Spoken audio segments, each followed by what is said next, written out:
अर्जुन एक 16 साल का लड़का था। गांव के बाहर वाली पुरानी हवेली के बारे में सब डरते थे। कहते थे कि वहां एक भूत रहता है, एक औरत का भूत, जिसे सदियों पहले उसके प्रेमी ने धोखे से मार डाला था। हर अमावस्या को वो भूत निकलता और किसी नौजवान लड़के को अपने साथ ले जाता। गांव वाले उसे भूत बलि कहते थे। अर्जुन को ये सब अंधविश्वास लगता था। वो पढ़ाई में तेज था, साइंस का शौकीन। एक दिन उसके दोस्तों ने चुनौती दी, अमावस्या की रात हवेली में जाकर 1 घंटा रुक तो मानेंगे तू सबसे बहादुर है। अर्जुन हंसा और बोला, ठीक है, जाता हूं।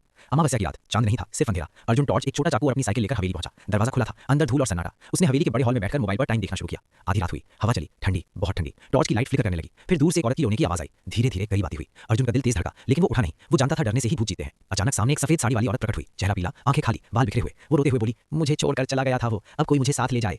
अर्जुन पीछे हटा। भूत उसके सामने तैरता हुआ आया। उसकी ठंडी सांसें अर्जुन के चेहरे पर लग रही थीं। भूत ने हाथ बढ़ाया अर्जुन का गला पकड़ने को। बस उस पल अर्जुन को याद आया जो उसने पुरानी किताब में पढ़ा था। भूत असल में ऊर्जा होते हैं, नकारात्मक ऊर्जा, और अगर कोई उन्हें डर के बजाय गुस्से या सच्चाई से सामना करे तो वो कमजोर पड़ जाते हैं। अर्जुन ने चाकू नहीं निकाला। उसने जोर से चिल्लाया, तुम मर चुकी हो, तुम्हारा समय खत्म हो गया, अब यहाँ कुछ नहीं बचा तुम्हारे लिए। भूत रुक गया, उसकी आकृति कांपने लगी। अर्जुन ने आगे बढ़कर कहा, तुम्हें धोखा दिया गया था, लेकिन अब तुम दूसरों को सजा क्यों दे रही हो? छोड़ दो ये नफरत। भूत चीखा। उसकी चीख इतनी तेज थी कि हवेली की खिड़कियां हिल गईं, लेकिन अर्जुन नहीं डरा। उसने आंखें बंद नहीं की। उसने भूत की आंखों में सीधा देखा और बोला, जाओ, शांति से जाओ। अचानक भूत की आकृति जलने लगी, जैसे नीली आग में। वो चीखती रही, लेकिन उसकी आवाज कमजोर पड़ती गई। आखिर में सिर्फ एक धुएं का गुबार बचा जो हवा में खुल गया। सुबह हुई, अर्जुन बाहर निकला। गांव वाले हैरान थे, वो जिंदा था। हवेली